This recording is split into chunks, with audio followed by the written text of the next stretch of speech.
Hey everybody, this is your girl Coco 929. I know I sound a little down or weary or whatever, but um, I promise you I suffer really, really bad with allergies and sinuses. It's like I would love to go, excuse me, I would love to go a month without having an allergy or sinus attack. Really. That's one reason why I'm going to have to move closer to the south. We do have a house in Georgia, but however, I don't know how long that'll be before it's up and going, so I'm not even going to focus on that no more. I'm looking to buy me some land and put me a trailer home on it. Say what you want, do what you like. This is what I'm looking to do. Because I got to get out of here. This being down in the valley in Kentucky is wearing me out physically wise. For real, yeah, I have not went 30 days without having either a sinus infection, sinus flare up, or allergy flare up. For real. Sometimes it gets so bad I have to be put on an antibiotic, and that antibiotic wipes me out. Hence, why I sound like I'm sounding right now. I just started getting some relief from a headache that I've had for 24 hours, no lie. And my husband felt so, uh, he was just, oh man, he was like, baby, he felt helpless because he didn't know how to help me. I used to suffer from migraines, and my migraines were so bad, you guys, that my migraines lasted for sometimes 7 to 10 days. See, with a migraine, this is what I learned in medical school. A migraine, you have to catch it when it starts. If you don't catch it really before it gets started, then you have to ride the wave. And sometimes you have to go to the emergency room to get a migraine cocktail. And that stuff knocks you on your butt. Sometimes you have to be admitted into the hospital and they have to put something in your IV, and counteract it like that. A migraine is something, it's not anything to play with. But it's different type of headaches also. It's migraines, it's tension, it's cluster, it's sinus. I think I'm leaving out one or two more, but there's different type of headaches that hit you in different part of your body, different part of your heads. A cluster headache is a headache with all the above. Like it's like a band that goes around your head. It hits your neck, your ears, everything. So, I learned my triggers and I messed up. I got to admit it. I messed up. I was already in my allergy transition where it was flaring up and I ate some dairy. And, I've always preached and I tell you all about dairy. Dairy is not good, but every now and then you crave ice cream or you want some real good macaroni and cheese. Can I get an amen? And see, I'm a southern girl, so I cook from scratch, no imitation crap here. It's like the real, real. But I think what I'm gonna have to do when I make my macaroni and cheese, instead of using milk, I'm gonna have to actually substitute and just go straight evaporated milk. The Carnation or the pet milk. I think I'm gonna have to go old school like that because I realize when I cook with that stuff, um, I have less flare ups and actually it makes it more creamier. So you know, um, I don't drink almond milk because almond milk is very much acidic, and I know people think because it's almond milk that it's better. But if you deal with any type of inflammation or autoimmune disease, almond milk is not good because it helps make the body acidic and it helps increase the inflammation in your body. So I'm not a medical doctor. I did go to medical school. I just didn't finish. However, I do study the physiology of different things and how things work. Also, I do study herbs, so I'm going to get my herbal license to be a herbalist. Um, and so I already help people with that aspect of things. I have a whole lot of things I'm doing. Um, but today, I was like, today is May 5th. For those of you all who don't know,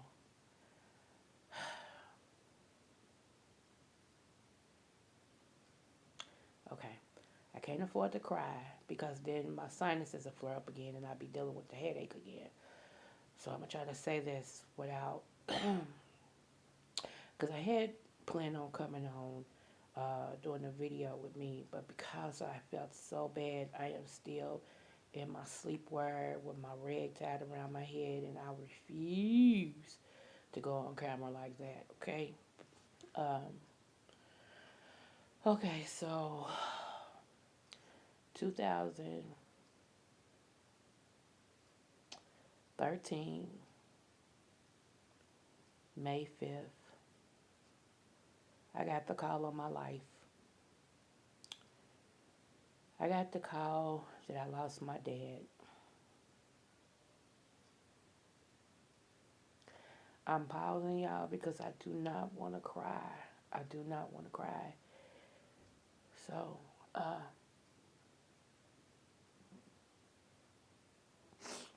uh, May 5th, 2013, I lost my hero. If there was ever a daddy's girl, that was me, man.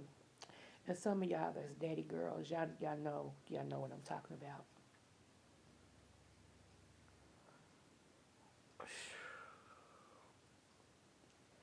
Boy, my daddy's life, he did a whole lot. Oh, one day, y'all not gonna like it, but I'm gonna go from A to Z, and I'm gonna tell y'all about my daddy. I'm gonna tell y'all about my daddy. I told y'all son, but I'm gonna tell y'all about my daddy. My daddy was the stuff. Government clearance, special ops, different things like that. His African and Indian roots, certificates of that, and that's what I'm trying to find so that my daughter can go to school for real, for free, not for real, for free when she hits college. Because I got one certificate coming from my mom's side, and I shared that with one of the shared some stuff with one of the subbies on YouTube. Send her the information. You know, a lot of time people claim to be whatever, but they don't have the information to back it up and stuff. And so I just didn't want to be one of those that claim to be something, you know, about here she go, you know, which I don't have to prove nothing, but I just wanted to show her because that's somebody I'm connecting with to get deeper into my roots. And I wanted to send her some stuff to solidify who I am. And you know, even my auntie, uh, it's some greats in there. I just don't feel like going great, great, great, great, great. But even my auntie, there's a whole city that's named after her because she was the first to settle there. You know, and it's a big old monument that stands there with her name on it and her background. She's in the historical book for that city. I mean, it's deep. My history is deep, and everything. So, my dad, my goodness, my dad is two types of Indian. His mom was one type. His dad was another type. His dad was uh, Geechee. Now I might have to correct this, but I believe it was Geechee, and his dad was from Africa, like straight from there. But they went to Texas. I think it's where my grandfather uh, was migrated to. Like when they brought um, them over, whatever, they went to Texas and all this and stuff. So um, next month, I said I was going to start digging into that a little bit more and finding my granddad's people because we know all about my grandmother. And I said my grandmother was one of 20 something kids. I have to correct that. My daddy's my daddy's grandmother was one of 23 kids. Okay. Um, my grandmother was one of 10. So I had to correct that. And yeah, like I said, tribes believe in having a lot of kids, so that's not anything. So hence, shoot, I had 9, you know. Um, so a lot of times you see people like, okay, I'm gonna tell you what happened to me, and I'm gonna get back to my daddy. This is what happened to me. Like on my mama's side too, we got a lot of. I have so many relatives, y'all. It's utterly ridiculous. I'm serious. I'm still meeting family, and not like play people. I'm talking real people that blood flow through me, flow through them. So about 3 years ago, I was working at this. No, it's been more longer than that. I want to say because I was at this one company. Okay, so let's just sum it up and say about 5, 6 years ago, I was working at this particular company. I was a fraud analyst for the military. Okay, told you I've had some big time jobs. I was a fraud analyst. I'm sorry, for the military, and this girl, we was the same height, and if you look at us, we look like we were sisters, and that's the truth. We both have like big eyes, and we're dark skinned, um, we're short, our legs are kind of like bow legged. It's kind of crazy. We both had butts, uh, but our lips was the same. I mean, it was crazy, y'all. It was really crazy, and we used to do. I don't know. We just clicked. We just clicked one day. It was like, hey, girl, all this and stuff. And when she came in, she would hug me. I would hug her. Some more people, and she was like, somebody was like, y'all could train for sisters. She said, I know. She said, I think that's how we started talking because we was like, girl, we look alike, and all this and stuff. So one day we got to talking. I was like, shoot, I hope it don't rain because my first family reunion, because y'all, our family is so big, we have like 3 or 4 family reunions in different parts of the United States every year. That's how big it is, no joke. So I was like, because the first family reunion for my family is Saturday, and I don't want to deal with no rain. She said, man's is too. I said, girl, you lying. She said, She said, where is yours? She was asking me. She said, Coco, where is yours? I said, down there in Shiny Port. She said, girl, Alexis too. She said, that's my family. So now people standing around us, look, because it wasn't time for us to log on yet. So we was just, kicking it. I said, you lying? She said, no. So she asked me, she said, are you kin to these people? I said, girl, them are my peoples. She said, did you know what my last name is? I said, what? And she said, I said, shut up. All this time. So we both was like, yeah, we'll see, we'll see. Everybody said, y'all can and didn't know it. And we both looked, was looking at people like, our family is really, really big. Like, seriously. So anyway, that Saturday, she was over and dressed in her family t-shirt and all this and stuff, and she saw me, and we ran and hugged each other and was like, girl, shut up. And I was like, here's my mama and all this. She's like, hey, auntie. And she's like, her. It was crazy. I was like, I've been working with this girl almost a year, and we've been kicking it and didn't even know we were cousins. But we look alike. And that's what was strange. It's like everybody said, y'all sisters? We like, no, we don't even know each other. Like what's up? Come to find out blood. And what was so funny, I knew my other cousin that worked there.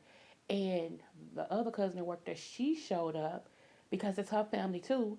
So she looked, she said, ain't that? I said, girl, yeah, it's our cousin. She said, shut up. So we always hugged each other. I was like, what is the odds? Like, yeah. And it was just crazy. So it let me know, honey. So now when people say, I met somebody you look like, I'm like, it's probably probably a family member. I don't even deny it no more. I'm like, it's probably a family member. Seriously. But I mean, we everywhere. Everywhere. We like roaches. We're everywhere. So anyway, I'm just saying, get back to my dad. I had to take an intermission so I wouldn't cry. But to get back to my dad, let me tell y'all, getting that phone call was so hard for me because, like I told y'all, on my wedding anniversary, and thank you for all the people who sent loves and wishes for my wedding anniversary. My wedding anniversary, I really appreciate that. Thank you so much. I enjoy myself. My husband outdid himself. I just thank y'all. So we got turned around that day, and that Sunday I was gonna go see him, and I called and he hadn't returned my call. So I'm like, well, maybe he's out of town. But y'all, I kept feeling like something was wrong. I just kept feeling like something was wrong. That something wasn't right. And so to get that call on the 5th, on my way to my new gig, tell me that my daddy had died, man, yeah, I lost it. I was so, I don't know how, and it was the goodness of God. That's why I tell y'all so much that, maybe God ain't whatever to you, but he is to me because I drove from the exit of where my new job was all the way to my daddy's house, and I don't even know how I got there, but I drove. I don't even remember driving. That's what's so funny. Only thing I remember is my cousin screaming in my ear a couple times, "Where are you? Pull over. I'm coming to get you. I'm coming to get you. Where are you? Pull over." That's the only thing I remember, and me telling him, "You lying. No, my daddy's not dead." Next thing I knew, I was in my daddy's driveway getting out the car. And his neighbor said, "You must be Henry's daughter. I'm so sorry." When he said it, I collapsed. I don't even remember. I don't remember expressway. I don't remember how I got there. I really don't. So God watches over, His people. And they always say God watches over babies and fools. So I don't know which one I was that day. I guess I was a fool. So, but I wasn't ready. I wasn't ready at all. And it's the way they said they found my daddy also that did something to me. Evidently, because see, prophetically, and let me explain this. I am not a witch. I am not a medium. I am not a psychic. I am God's favorite daughter that chose me to be a prophet. Okay? A whole lot of people claim to be that, and I don't knock them because whatever them and God do is their business. I ain't got to heaven or hell to send nobody to. All I know is what He chose me to do and what I walk in. And it's been documented that I am who I am. So I ain't trying to win no brownie points with nobody and all this and stuff like that. If you believe it, you believe. If you don't, you don't. I still love you either way. I gotta love you before I die, so I might as well go and do it now. So, um, I knew something was wrong with my daddy. That's how close we were. If he had a pain, I felt it. That's how I can't understand that, but I knew something was wrong. Like once before, I knew my daddy had something was going on with him, and I told my husband, "I'm going to my daddy's house." He said, "Well, baby, you want me to drive you?" And I was like, "Yeah," because my husband's so used to me, he knows when I get a certain look on my face, he just begin to pray. It pays to have a praying man. Oh my God. Anyway, I ain't gonna get started on that because that'll preach. Um, anyway, he just starts praying.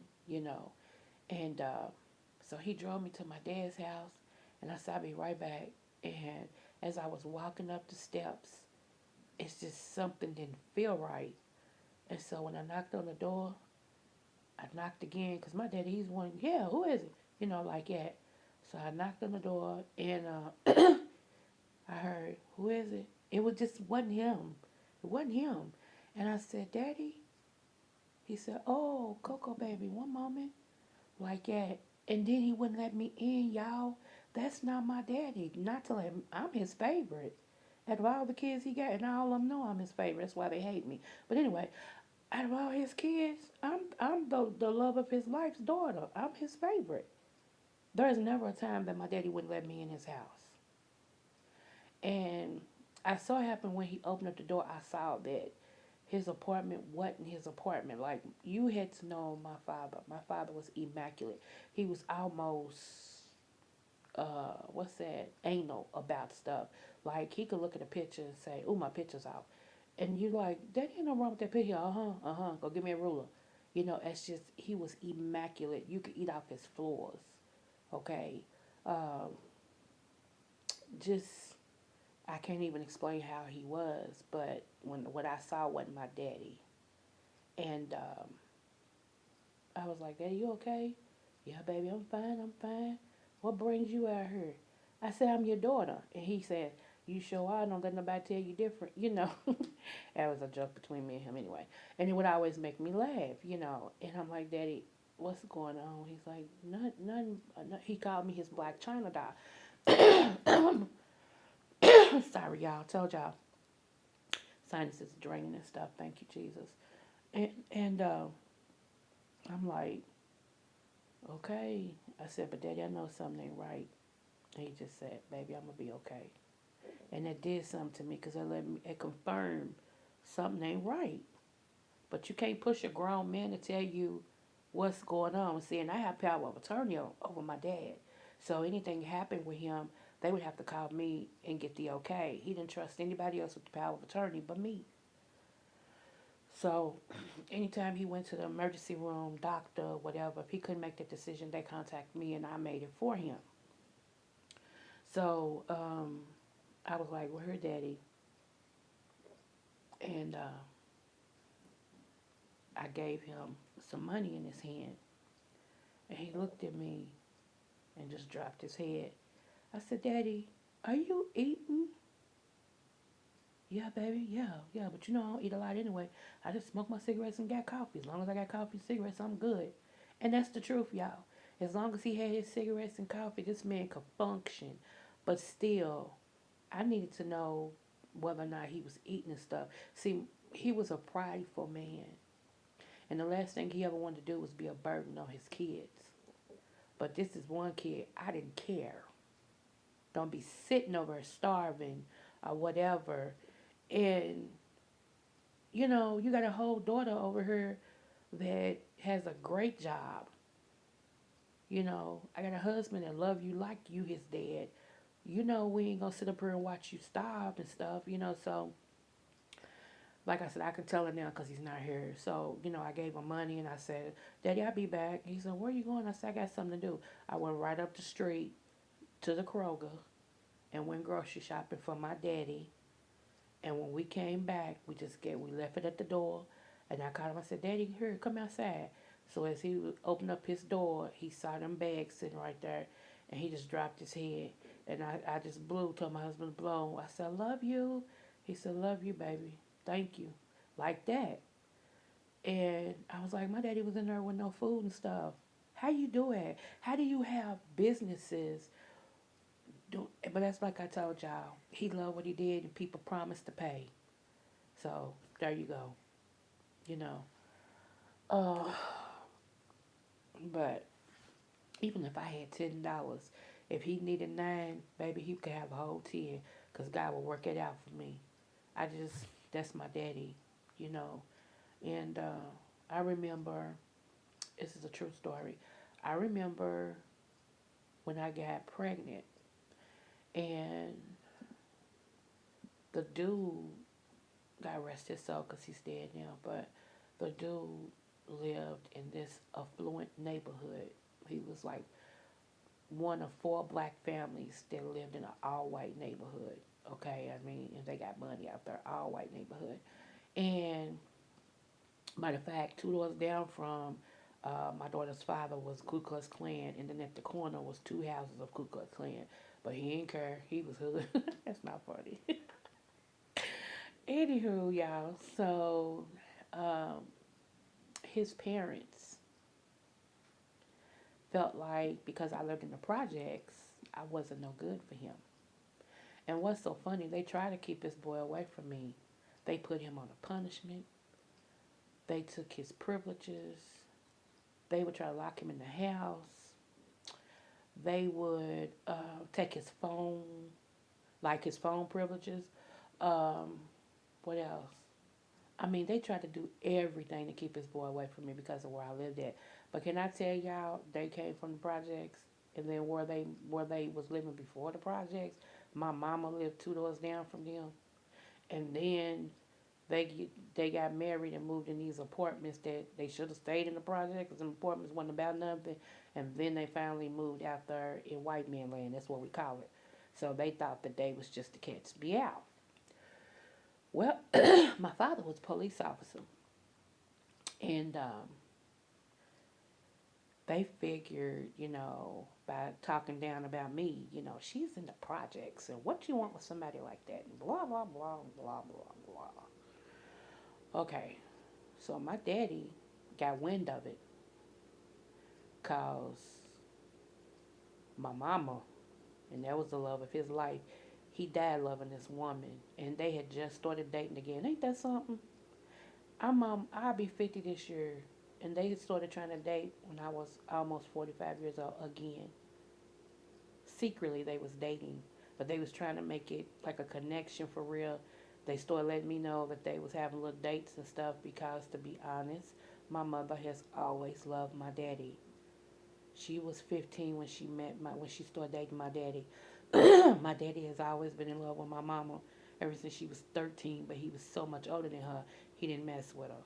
Okay, so that was the first. I mean, he used to tell the story all the time. He said, I was minding my business. He said, and in walked this girl with my sister. He said, and when she came in, he said, I don't know what happened to me. He said, but here I was, the dude that every woman wanted, and she caught my eye. He said she was the most beautiful woman I've ever seen, and she was just a girl. He said, I was like, get it together, man, get it together. He said, and she kept smiling at me and turning her head, and she was smiling at me. He said, what made me smile? He said, my sister was like, bad, you know. It was funny, but he told the story. He was like, I was in love with your mother when I first laid eyes on her. It was just she was beautiful. She's still beautiful, you know, and all this and stuff. So yeah, that was like love at first sight for real. So okay, up pops B 3 years later, and everything. But uh, yeah, I didn't forget where I was going with this. I was going somewhere with this. But my daddy was definitely okay. My mama called him. I'm sorry, y'all. About me and how these people was mistreating me by talking down about me because I lived in the projects. Now, mind you, let me give you a caper of how my mama's house was in the projects. You ready? Okay, let's go. We had projects with front and back doors, so there was more like townhouses than projects. We was one of the. It was only two projects that had this. We were one, and we were the oldest project. Okay, so when you came in my mother's house, she had the steps to go up, or you can come in the living room. In my mother's living room, she had a crushed velvet high back Victorian living room suit with marble arms. Get into it, as Fabe said. Okay.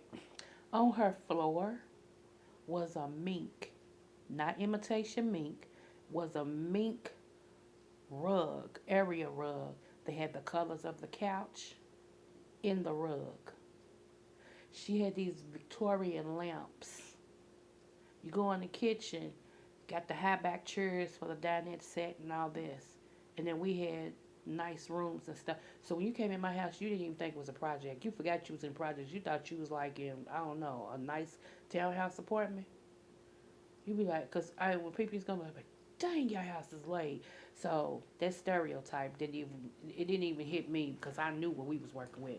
Plus, at the time, my mother was uh, um, official of the court system, an officer of the court, babes. Get into it. So, uh, anyway, so my mama said, you better get him straight because if I go out there, he's like, I got this.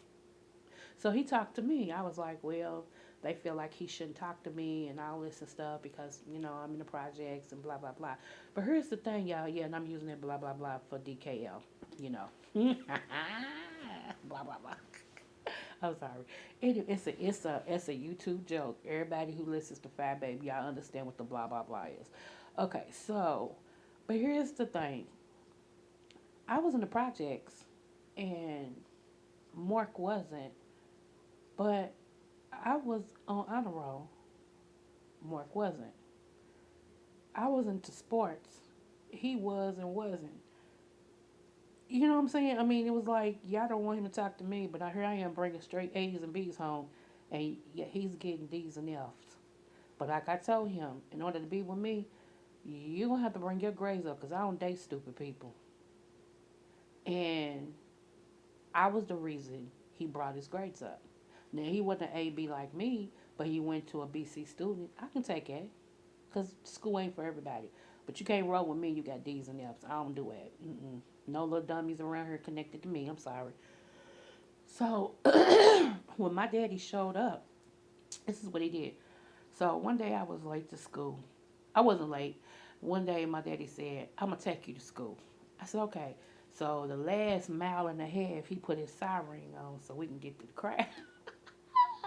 So you can't tell me police officers don't do it because they do it because my daddy did. He put the police siren on. So everybody started clearing our way. I was cracking up and stuff. And so we pulled up. We had the lights flashed and stuff. We pulled up in front of the school. Everybody was looking like, I was like, thank you, Daddy. So anyway. Okay, well, did I tell y'all that the dude lived around the corner from the school out there in Whiteland, okay? So my daddy decides today is the day. But also, that was his area he patrolled. How you see how God worked it out? That was my daddy's area to patrol out there where they lived at. So it wasn't nothing for his squad car to be riding around there. So my daddy pulls up into their driveway. Police. Hmm. And they looked out the door. They looked out the window. He said. Then he knocked on the door, and they was like, "Yeah." He was like, "Are you Mister Blue Room?" They was like, "Yeah." He said, "Well, I'm Coco's father," and said they face dropped. Cause see, they wasn't expecting my daddy to be of nothing, just like they didn't expect me to be of nothing because I lived in the projects, you know. So he said, "We need to talk." So they let him in, and he said, "I wore them out," and I knew he wasn't lying because Mark called me and said, "My parents is pissed. Said your daddy wore them out, and everything like that, conversation wise and stuff, and told him, y'all better stop judging people and all this and stuff like that." So, needless to say, I was glad because my daddy fought for me once again. So, anywho, that was just one of the things, they felt like because I lived in the projects that he shouldn't be connected with me in any way. And like I said, they tried their best to keep your boy away from me. He would run away. It had been several times. Me and my stepdaddy, one of my relatives or whatever, have picked him up from like a payphone. We know when payphones was out, to come down to where I lived at and everything. And I mean to stay with some people because they kept trying to keep him away from me. And he was like, no, you know. So, sorry, y'all. Plus, my daughter, which is my very oldest child, my child, period, that's his only girl he ever had.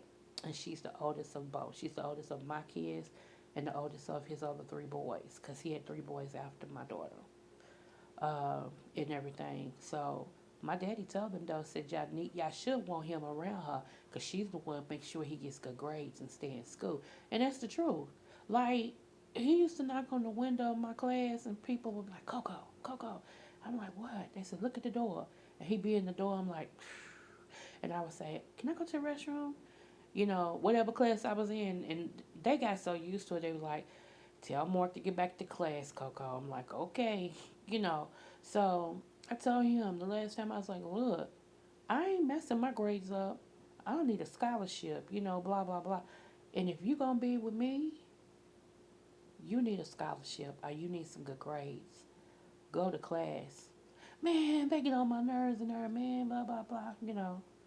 I'm like, look, now I'm in the habit of saying it. See, that's what happens when you make fun of people. You start taking on their characteristics. So let me stop that before I really start going through hollering blah blah blah. Anywho, so he finally went back to class and he started staying in class even if he hated it. But the more he stayed in class, his grades started to come up and improve.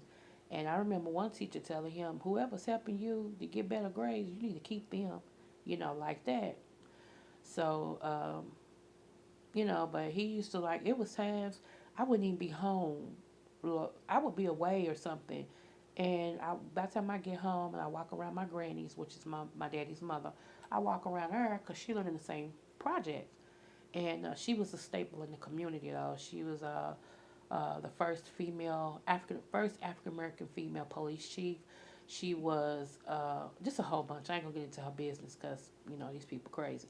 So, but anyway, she was there, and I used to like somebody say, Mark was down here looking for you. I'm like, for real? They're like, yeah. I like, oh, okay. They said, we think he went around your grandmama's. So I would walk around Grand. I would say, Granny. She said, come on in here, gal. That's how she said it, gal. Come on in here, gal. She's like, my baby was wearing. It's like my granny loved the dudes or loved the men. She couldn't stand females. Like, she was my grandmother, but I was not her favorite, and I had never did anything to her.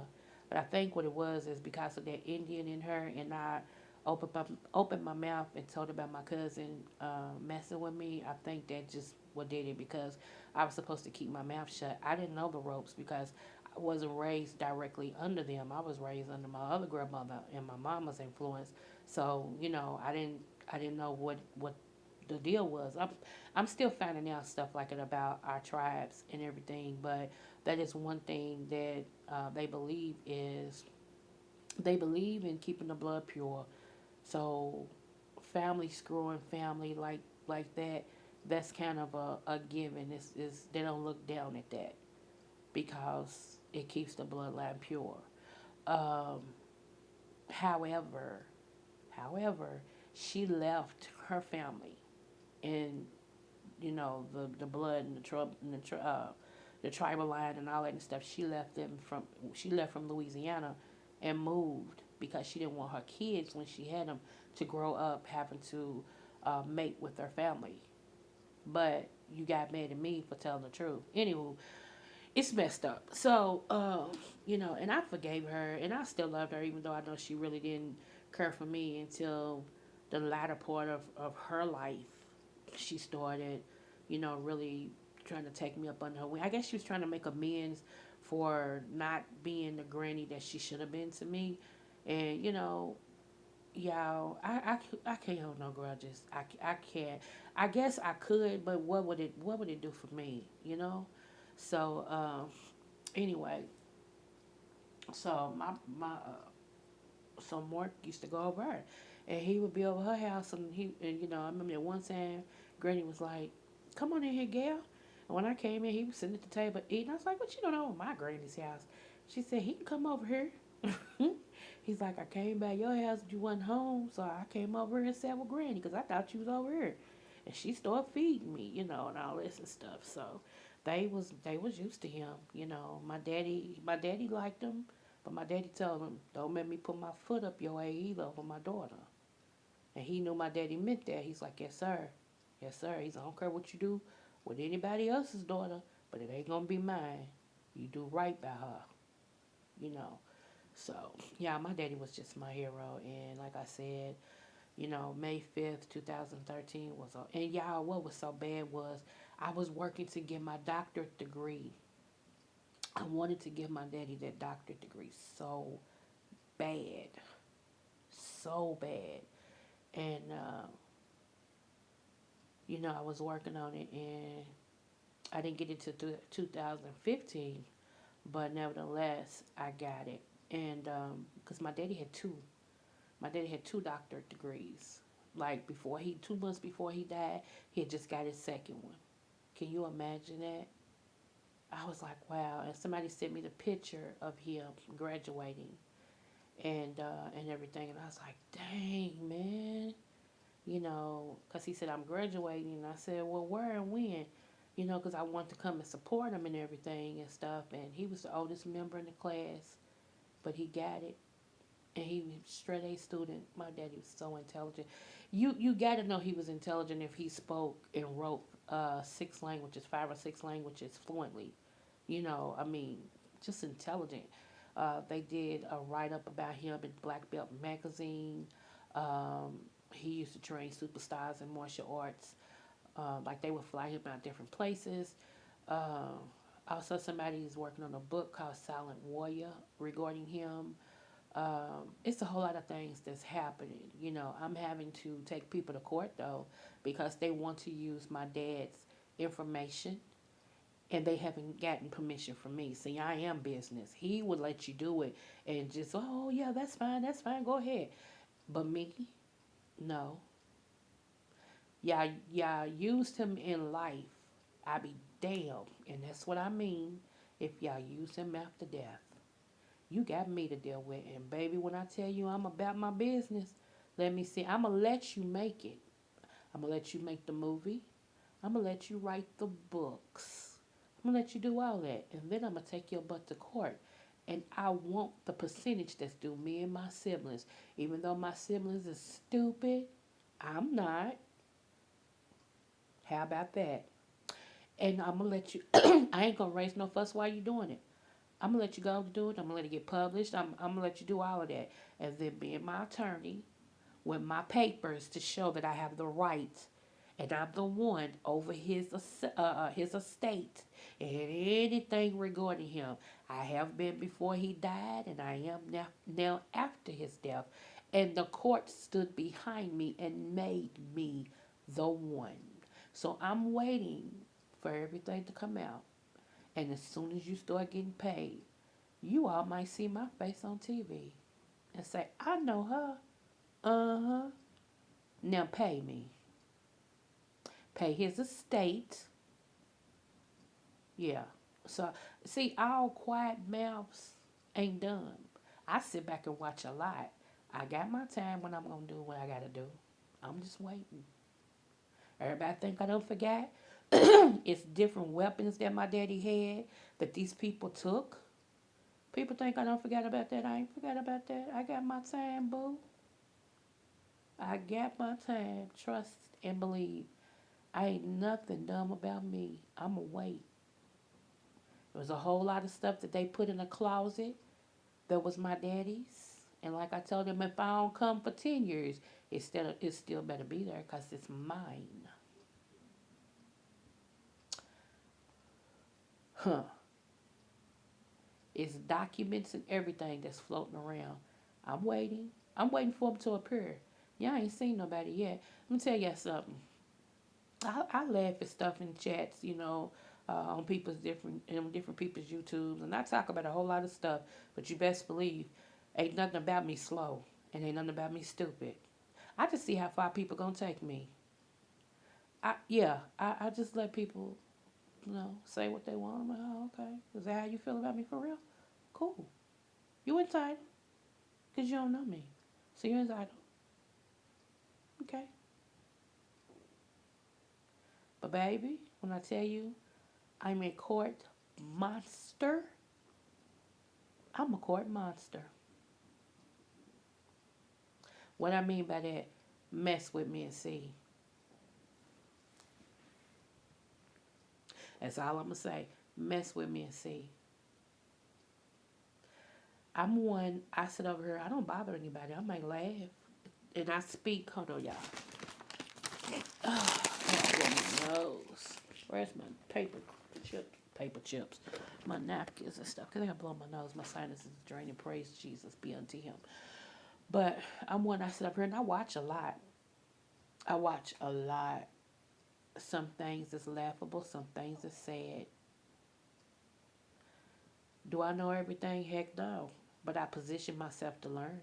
And if there's others before me that know it, I learn from them. You never get too old where you can't learn. Iron sharpens iron. That's the word of God. Iron sharpens iron. So even though you are astute in something, or you sharp in something, you only get better when you yoke up with somebody else to sharpen something else. Because we help us one to another. There was a reason why Jesus sent them out two by two. Get into it. Ooh, Lord, have mercy. Anyway, so this is just dedicated to my daddy today. I wanted to celebrate him today without crying. Thank you all for helping me do that. Rest in peace, Daddy. I love you. There is not a day that I don't miss you. And I was going to show y'all a picture of my daddy, but like I said, I'm not dressed to do that. He is on YouTube. He was on YouTube before he died. And they had a celebration of his life that's put on YouTube. And I'm not going to say where yet. I'm not going to say his name. But he is on YouTube. Very much so. And a couple of my brothers too. See, like I said, I'm the oldest. But my brothers feel like they're older than me. On my daddy's side, they feel like they're older than me. Okay. So, they're, two of them are very protective over me. And one of them trained with my daddy so much, he is my daddy's twin when it comes to fighting. He's ruthless, very ruthless. And as I stated, my daddy gave all of us a gift, a special fighting gift. So all of us know something. I just so happened to be the son he never had. So even though I'm specialized in one thing, he taught me something else. And I'm very well with that. Very well. So when you have, and I've said this before, when you have a lot to lose, you don't go against people that have nothing to lose. See, because then they come full throttle.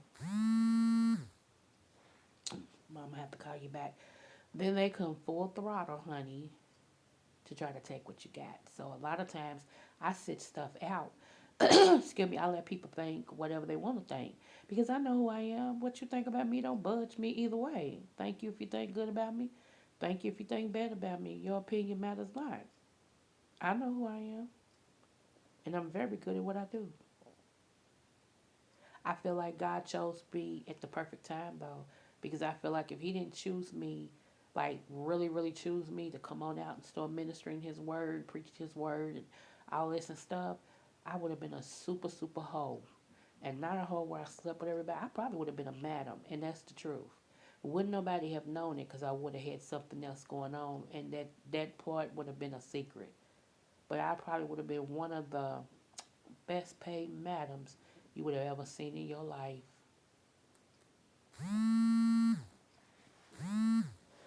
So I'm going to call my mom because we do have one family member that's fighting for their life, and she's calling me back to back. So that means something done happened or something like that. So this again was just a tribute to my daddy and just coming on saying hi. I will be back later. Thank you guys for subbing to me. Anybody who wants to order an autographed book from me, you have to let me know that you want it autographed, and you have to submit that money first to PayPal so I can send it out. So I'm eating the shipping and handling costs, but you have to pay for the books. Okay. My email address is on my website, and uh, email me if you're interested.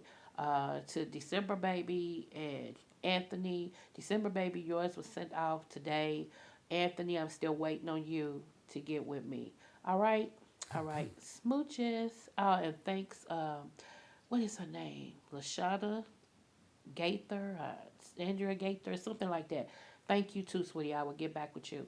Smooches. Thank you all for tuning in to Coco 9 to 9. And